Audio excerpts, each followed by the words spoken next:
Morning. Good morning. It's really nice to be here with everybody. I've missed you. I've been suffering from some severe fatigue this year, and hopefully we're going to find out what's causing it. But I've missed you all. It's good to see you here, and it is a glorious day today, isn't it? Wow. Oh, let me take this off. These are very loud. Lately, I've been pondering the nature of heaven. I think probably most of us wonder from time to time exactly what heaven is like. I also wonder about what I'm going to be like in heaven, assuming I get there, of course. But before I progress on that thought, I want to say something that I should have said when we first began having lay preachers come up here. It's just something I heard a long time ago that's been had a strong effect on my life. The Chinese have many sayings, but one of the most important of them, and one of the most revered, is a very simple one. It's this: it is later than you think. It is later than you think. And that's it, just 6 words. But they carry a weight and an importance that bear considering. Many of us go through life not realizing how limited our time here on earth is. We seem to think our portion is so large that we can go on for years and years, putting things off indefinitely. And then one day, something happens and we lose a chance to do something that we meant to do. We lose that chance forever. So if there is a person you admire and are thankful for knowing, tell them, let them know. Don't be shy. Tell them as soon as you can, because it's later than you think. You may not get a chance. You don't want to lose the chance to let them know how you feel, how they've influenced your life. You know, I'm an old movie nut. There's a great line in the Robert Redford movie, The Great Gatsby. And it's an old friend of his is explaining to some others why he's not going to be attending Gatsby's funeral. He tells them, it's better to honor a man when he's alive rather than when he's dead. So try to thank people while they're still here to hear it. They'll appreciate it. And if you've always wanted to travel someplace, do it. Do it this year if you can. Do it as soon as you can. Parachute out of an airplane, or go to Greece, or buy a lottery ticket. Whatever it is that you wanted to do but you've been putting off. Think about those people that helped you, or whose company you really enjoy. I had an uncle once, and I remember this day very, very well. I had an uncle once. We had a family gathering. We were sitting in the living room talking. And he was, all my aunts and uncles at that time were very old, probably about the age I am now. And he told another uncle's wife, he said, you know, for a long time I've had a crush on you. You know, for years I had a crush on you. And everybody was kind of hushed, and then she blushed a little bit. She said, well, you know what? I had a crush on you too. And we all laughed. My uncle wasn't trying to make a pass at her. He was just saying that he always found her attractive, and he wanted to let her know that. And she understood, and both the uncles and both the aunts and myself, we all had a good laugh out of it. And I was surprised because, you know, because they're all Vermont Yankees, they don't really reveal their feelings easily. It was almost a miracle that they opened up about it, but they did. And then I thought about my Uncle Vince, who passed away last year. And Vince was not really my uncle, but we were so close that he insisted that I call him Uncle Vince. And he was like the best uncle I've ever known. Before he passed away, though, I wrote him a long letter telling him how much I have enjoyed his company and how much fun we've had together and how much I appreciated his friendship. He and I were great friends despite a large just difference in age. We both loved old cars, and we traveled around the country going to old car shows together, and we had a lot of fun. My driving used to drive him crazy because I'm a terrible driver, but I always did the driving because of his age, and he would do the backseat driving for me. He lived just outside of Detroit, so I didn't walk over to his house, but we talked on the phone weekly for years. And we told each other jokes and recalled fun times we had together, and we talked about movie trivia, which was another shared passion. I miss him terribly. I miss him every week. I think about Uncle Vince because he was such a great guy, and we had so much fun together. But I'm very glad that I poured out my feelings to him in a long, long letter. And I talked about things we had done together. I told him how much he's influenced my life and how much I appreciate him. And he read it, and he called me, and I could tell he had been crying. He said, "That was a beautiful letter, and I feel the same way about you." It was a nice thing. I've written similar letters for others, and I plan to continue because I want people that have been important to me to know about it. I'm starting with family members. I also have to do one for my best buddy, Frank. Frank and I have been best friends for 68 years. And in all that time, we've had exactly one fight, one argument. He and I get together every week. We go for a walk down the beach, a long walk, and we talk about everything under the sun. And he's just a great person. So I've got to remember to write him a letter. It's something he can keep. So please, for your sake, if you have an old friend or an old love or even an old argument that you regret having, talk to people. Tell them how you feel. You don't want to have any regrets or unfinished business when you take leave of this world. Now, let's get back to the nature of heaven. This came about because of something that happened this last year. I think most of you know one of my sisters died last year just before Christmas. Her husband had died earlier that same year. His death was not a surprise because he had been battling cancer for quite a while.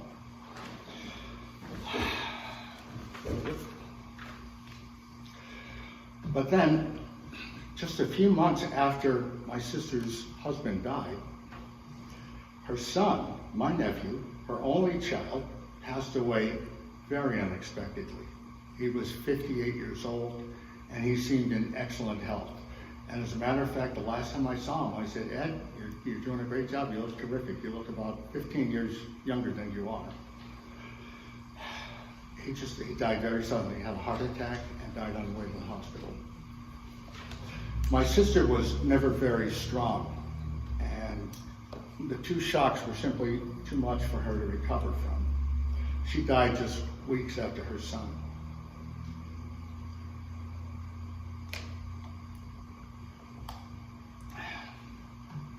They lived in Georgia. I didn't attend the funeral because I realized that arm of my family was completely gone. The only person I would know in Georgia at the funeral would be my nephew's widow. And for a long time, she has harbored a strong dislike of me, and she's completely unwilling to hide it. And I'm not sure of the reason. I suspect it might be that I'm just a little too Yankee for her. She's a very Southern woman, and I'm a Vermonter, so you don't get much more Yankee than that. But the thought of spending 2 or 3 days among strangers, having only my nephew's widow sitting there across the room glaring at me, made me decide to stay home. So Diane and I watched the services online. While watching the service, I realized it was probably best that I hadn't gone because the sermon got me so worked up. I'm sure that if I was in the church at the time, I would have stood up and argued with the priest. And I don't know how that would have ended, but I've got a suspicion it probably would not have ended well. The priest's basic premise annoyed me no end. And his beliefs are so different from mine that it made me wonder if there might have been 2 men named Jesus walking around Israel back then. The disparity wasn't as severe as in Northern Ireland, where, Catholics and Protestants have been at each other's throats for years, but it was pretty severe. He began the sermon by speaking of my sister and her late husband, both of whom he had known as both neighbors and members of the church. He praised them briefly and then went on in much, much greater detail to talk about how helpful he himself had been in their spiritual growth. He said he had helped them come to embrace his own belief that the only path to heaven is to have, as he put it, a personal relationship with Jesus. And what he said, come on.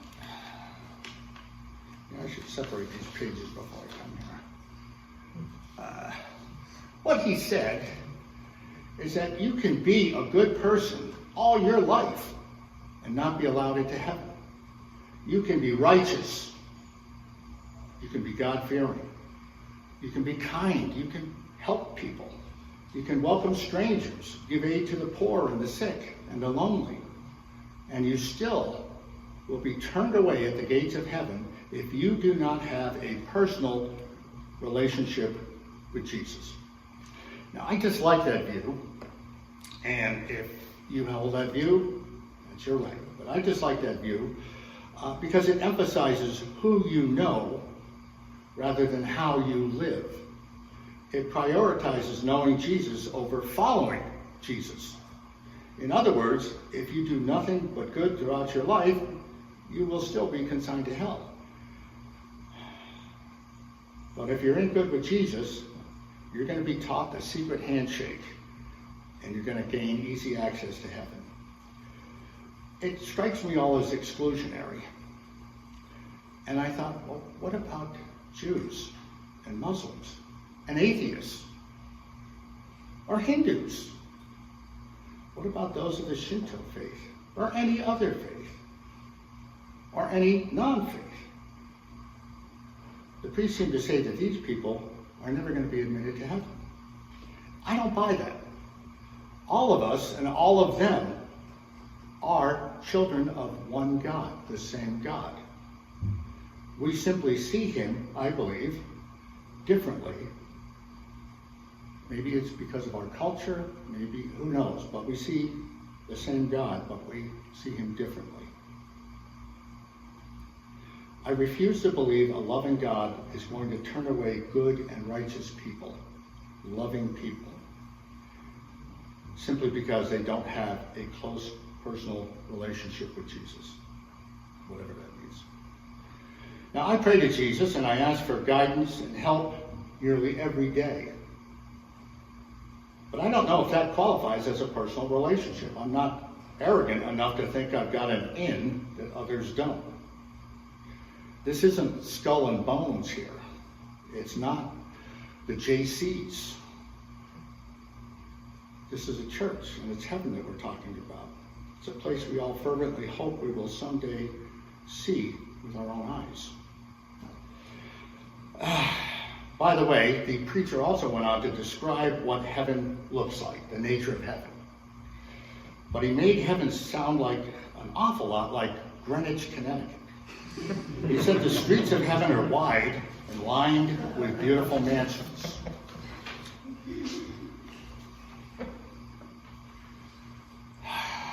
So, I need to ask you, when you think about what heaven must be like, what do you envision?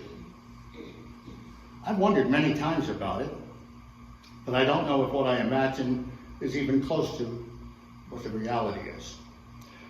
I do doubt, though, that heaven includes large houses with beautiful lawns. Those are the visions of a limited brain, of an earthbound mentality.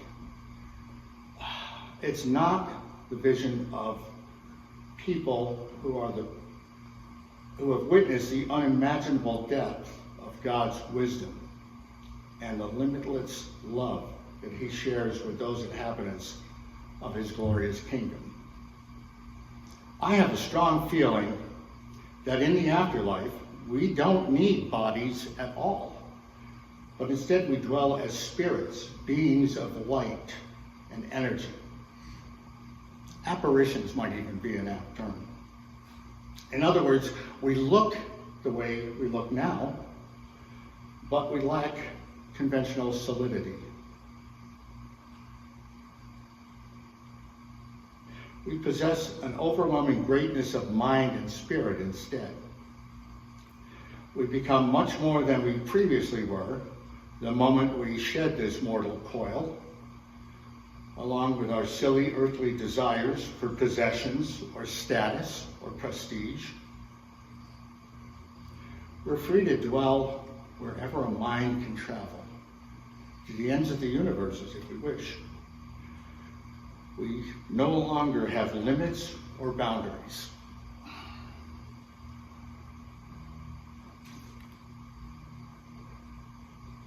Now, I've never seen Jesus. I'm going to tell you that right now. But he did speak to me once during the lowest point of my life, when things were blackest. In despair, I called out to him. And he didn't appear before me, but he spoke inside my head. And I knew it was him.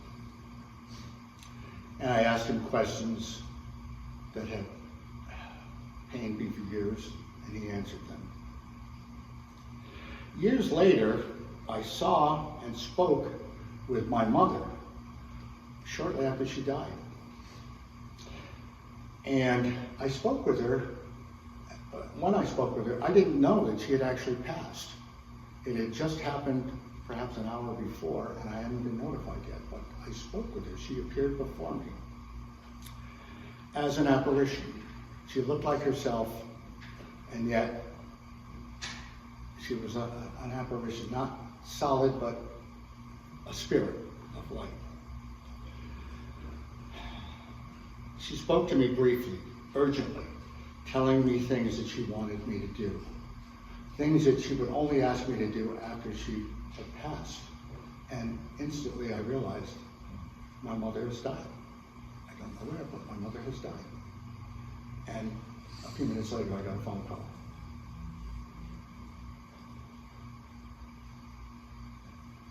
So, before I began to comprehend that she had died, she was joined by another family member who had passed away years before.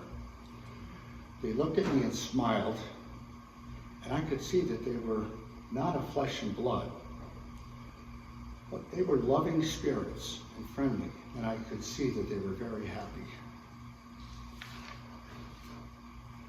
So, my friends, my wonderful friends here, what is the nature of heaven? One belief I've held, but for a long time, is this. When you and I first arrive in heaven, when we die and we get there, we're going to be brought into a large banquet room, and there's going to be a long table, and we're going to hear voices and laughter. It's a happy place. And we're going to realize that everybody seated at this table are people that we know and love that have passed before us. They're going to welcome us loudly, saying, "It's so glad that you're here. You've come to join us." And then we're going to sit and talk about old times for as long as we want. Over the time that we spend, we're going to discover that we can be there with them, and we can also be somewhere else with someone else. Because we're no longer going to be bound by the limitations of earthly bodies or earthly minds. We're going to be free to roam the galaxy at will, even as part of us remains behind. We're going to be everywhere, and we're going to be with those we love. The opportunity for fellowship and joy is going to be boundless. Boundless. Anguish, despair, fear are never going again to set upon us. Every day will dwell in glory, and the only tears we will ever know after that will be tears of joy. Amen.